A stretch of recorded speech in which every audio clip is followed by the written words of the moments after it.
지금 여러분께서는 CPBC 광주가톨릭 평화방송 김선균 국장이 진행하는 함께하는 세상 오늘을 듣고 계십니다.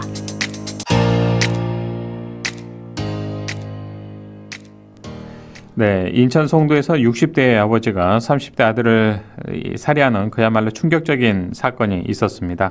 범인인 아버지 A씨가 직접 만든 사제 총기라고 하는데요. 오늘 경제 트렌드 따라잡기 코너에서는 정말 입에 올리기도 끔찍한 이 사건 저희가 가급적이면 다루지 않으려고 하는데 이 사제 총기 이 문제가 또 사회적인 문제가 되고 있기 때문에 이 문제에 좀 집중해서 이야기 나눠볼까 합니다. 최유한 평론가 연결되어 있습니다. 평론가님 안녕하십니까? 예, 반갑습니다. 최유한입니다. 자, 먼저 정말 입에 올리기도 끔찍한 사건인데요. 간단하게 좀 이 내용 한번 짚어주시겠습니까? 예, 이건 사실 워낙 2차 가해가 될 수 있기 때문에 간단하게 정리할게요. 이게 왜 아버지가 이런 범행을 했는지 아직 원인이 안 나왔어요. 왜냐하면은 아들, 그러니까 유족 측에서는 아버지 측은 생활비를 끊어서 너무 화가 나서 범행을 저질렀다고 얘기하지만 유족 측에서는 아니다. 이혼한 부인과 아들이 같이 생활비 지원했다. 이것이 서로 충돌되고 있습니다. 그런데 어쨌든 그 이후로 불화가 있었고 그걸로 생일 잔치를 해준 아들을 살해했다. 이것이 팩트고요. 네. 그런데 문제는 이제 경찰이 출동을 했는데, 그러니까 이 과정에서 이제 주민 100여 명이 긴급 대피했죠. 이게 늦게 경찰 특공대가 들어가고 나서 경찰이 나중에 들어갔다. 그래서 그 사이에 범인이 도망가고 그 도망간 사이에 다시 이렇게 붙잡았고 이런 과정이 있었어요. 특히 이 남성 집이 아니었거든요. 아들 집이었고 남성은 서울 도봉구에 살고 있는 집인데 그 집에 사제 폭발물을 설치해놨다라는 이 진술을 듣고 그 남성 아파트 도봉구 쌍문동의 남성 아파트 출동해서 결국 사제 폭발물 15개를 새벽 4시쯤 제거했다는 거예요. 그러니까 지금 사제 총기도 나오고 사제 폭발물까지 나오는 이 참 전대미문의 사건이 벌어졌던 것이죠. 예, 이제 이 문제에 대해서 경찰의 출동이 굉장히 지연됐고 지금 다급하게 신고를 했습니다만 경찰은 계속 머뭇거리면서 1시간 정도 늦게 지연을 하고 여러 가지 좀 이 경찰의 대응에도 난맥상이 있는 것 같습니다. 이 사건과는 또 별개로 이런 부분들은 조금 이따가 말씀드릴게요. 그러시죠. 자, 아직 범행 동기는 드러나지 않고 우선 경찰의 공식적인 발표가 아닌 추측성 루머 때문에 2차 가해 논란도 있습니다. 유족들이 이 부분 정말 당부하고 있던데 먼저 범인이 사제 총기를 인터넷을 통해서 배워서 만든 것으로 알려지고 있죠. 이게 황당한 거죠. 한국이 더 이상 총기 안전국가가 아니라는 겁니다. 그러니까 해외 사이트에 사제총을 검색해보면 일상에서 구할 수 있는 부품으로 총기를 만드는 영상이 수십 개가 검색이 되고요. 누구나 온라인 검색만 총기 제작법을 쉽게 할 수 있다라는 거죠.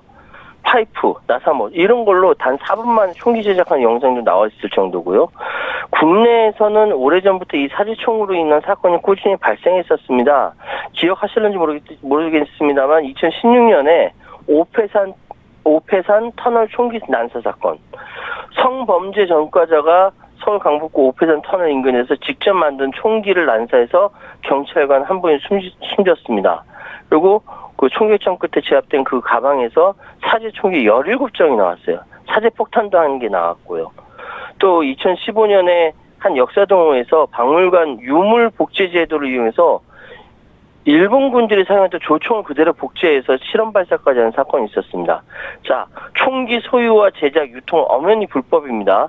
수렵 등을 목적으로 사용 허가는 받을 수 있지만 이 경우에도 보관은 관할 경찰서에 해야만 합니다. 만약에 불법적으로 총기를 제작하거나 소유 판매한다면 총포 화약법에 따라 3년 이상 15년 이하 징역 또는 1억 원 이하의 벌금형에 처해집니다. 이거 굉장히 이렇게 무거운 거고요.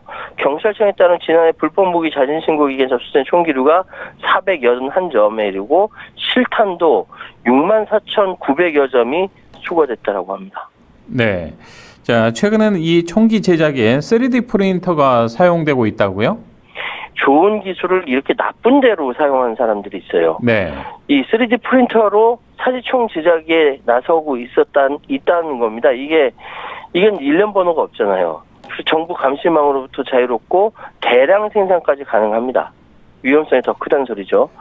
2022년에 아베 신조 전 일본 총리를 살해한 범인이 범행에 사용한 총기도 이 3D 프린터로 만든 거라고 합니다. 예. 그래서 2015년에 우리나라는 3차원 프린팅 산업진흥법을 통해서 총포, 도검, 화약류 및 마약류 등 사람의 신체 생명을 위협할 수 있는 물품 제조를 금지하고 있습니다. 그런데 법은 이렇게 진흥법은 만들었는데 시행령이 미비해서 이 나머지 상황을 제대로 파악하지 못하고 있는 상황이라고 합니다.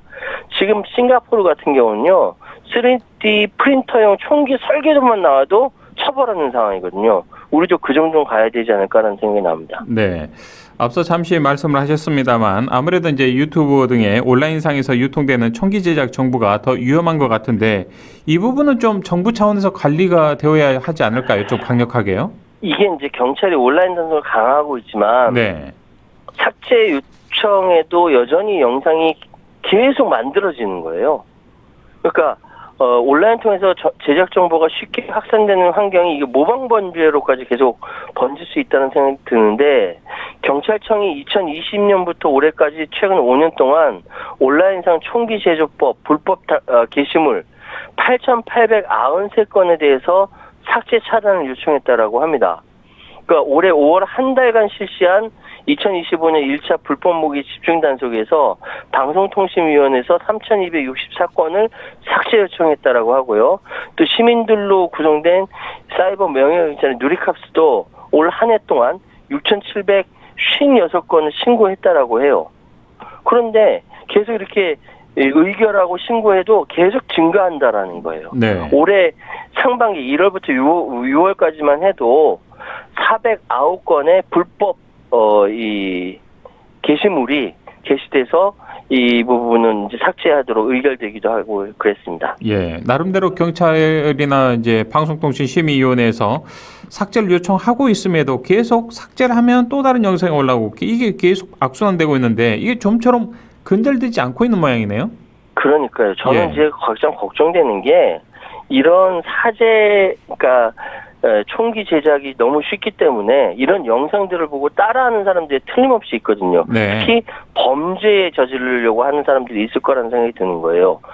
지금 다수 영상이 영어로 제작되었는데 이걸 또 한글로 번역을 합니다. 누구나 쉽게 검색이 가능하고요. 또 이게 이제 그 유튜브 측은 뭐 이런 이제 총기를 판매하는 의도로 제작된 콘텐츠와 시청자에게 이거 제조 방법을 안내하거나 이런 걸 허용하지 않는다라고 이야기를 하지만 이게 나중에 그런 것들이 업로드가 그러니까 삭제해도 나중에 재업로드되고 반복되고 이런 것들이 많다 보니까 이 문제는 굉장히 심각한 문제다. 사제 폭탄 마찬가지입니다. 네. 자, 이런 문제라면 아예 해외 플랫폼 그 자체를 제재할 수 있도록 하는 좀 법을 만드는 게 필요하지 않을까 싶은데요. 정말 문제가 심각하지 않습니까? 그렇습니다. 국회에서도 지금 이런 명확히 금지와 통제 체계를 강화하는 입법 논의가 이어지고 있어요. 없는 건 아닙니다. 이번 총포 화약법 개정안이 발의됐는데 최근에 개정안은 사지총기 제작 행위를 명확하게 불법으로 규정하고 이 관련 정보 게시 유포에 대해서 형사처벌, 삭제 의무를 부과하는 내용을 담고 있습니다. 문제는 해외 사업자 운영하는 플랫폼 요거를 이제 국내 처벌 규정을 적용하기 어렵다라는 것인데 이런 부분들이 마약이라든지 다른 범죄도 마찬가지죠. 이거 어떤 식으로든 제재를 해야 된다라는 생각이 들고요. 예. 또 지금 경찰이 그래서 지금 인공지능 기반의 상시 점검 시스템 구축해서 이게 불법 게시물 탐지부터 차단 요청까지 자동화하는 방안을 추진한다라고 합니다. 어쨌든 이제 불법 무기 자진 신고 기간도 2달 뭐 이렇게 늘려서 한다라고 하니까 기대 효과가 어떻게 되는지 좀 더 두고 봐야 될 것 같습니다. 자, 끝으로 유족들의 피해, 2차 피해가 발생하지 않도록 우리 사회적으로 좀 이 부분은 좀 보호를 해줘야 될 것 같다는 생각입니다. 맞습니다. 이게 인천 송도에서 벌어진 이 사건에 대해서 유족 측이 범행 동기와 가족들 간 관계성에 대한 가짜뉴스 유포를 막아달라고 절절히 호소하고 있습니다. 그냥 절절히 호소하고 있어요. 왜냐하면은 지금 보도에 나가는 것들이 피해자의 범행에 어떤 동기가 있었다. 추출적 보도로 나가고 있거든요. 그러니까 피의자하고 유족들의 의견이 일치하지 않으면 이거는 보도하면 안 돼요. 그냥 추측만 해서 보도하면 안 되고, 더군다나 범죄로 인해서 가장을 잃은 가운데 이런 보도는 오히려 2차 가해가 되는 거죠. 또 한 가지, 아까 말씀하셨던 경찰의 초동 대처가 미흡하지 않았는가. 예. 신고를 9시 31분에 했어요. 그래서 지구대 경찰관이 41분에 도착했단 말이죠. 네. 그럼 들어가든지 어떻게 대처를 해야 되는데 예. 아무것도 하지 못했다는 거예요. 그리고 오후 10시 43분쯤, 그러니까 경찰 특공대가 1시간이 지나서 투입된 이후에야 범행 장소에 경찰들이 들어갔고, 그 사이에 피의자는 엘리베이터를 통해서 현장을 빠져나갔다는 거죠. 그러면 이 총기 매뉴얼이 부족한 거 아니냐라고 하니까, 지금까지 흉기에 관련된 매뉴얼이 있었는데 총기에 관련된 범인의 검거를 위한 총기 관련된 매뉴얼이 부족한 거 아니냐라는 이야기가 나오고 있는 겁니다. 예. 그래서 인천경찰청이 이 사건에 대해서 감찰한다고 했는데, 그 당시 담당 경찰관에 대한 감찰뿐만 아니라 초동조치 미흡한 매뉴얼 관련된 요 상황에 대해서 정확하게 경찰이 책임지고 이 미흡한 점을 보완해야 합니다. 제 생각에는 지금 흉기뿐만 아니라 총기까지 나오고 있는 상황이기 때문에 네. 그 모든 사건에 대한 대처라든지 이런 매뉴얼 다시 한번 제대로 감찰해야 시민들의 안전을 보장할 수 있다. 이 말씀 마지막으로 드리겠습니다. 알겠습니다. 오늘 말씀 여기까지 듣겠습니다. 고맙습니다.